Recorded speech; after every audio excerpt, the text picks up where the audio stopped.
Alright, how's it going? So this is going to be my review of the Princeton 10x10 shed kit.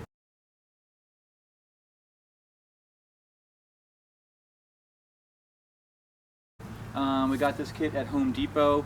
It was $7.99 and then delivery was another 80 bucks. And it gets delivered to your house on a pallet. Pallet's 4x8, size of a sheet of plywood, and then stacked about this high. So, not everything you need is in the kit. It tells you there are a few things that you have to purchase separately.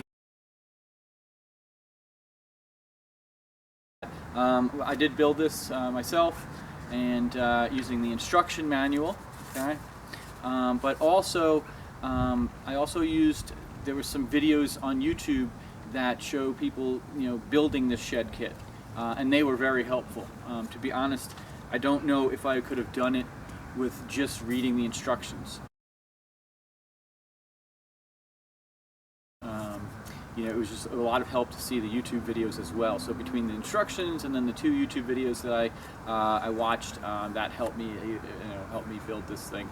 So I'll post those links to those other 2 videos down in the comments. This is not going to be me building the shed. Obviously, it's already built, but basically, I'm going to just discuss a few things that I encountered when building it, and and just basically just a review of the shed, overall in its completed stage. It is almost completed. The last thing I have to do is I'm going to put the door hinge on it, the door latch. It's pretty much, it's pretty much done. Other than that. Alright, so doors open nice, and take a look inside.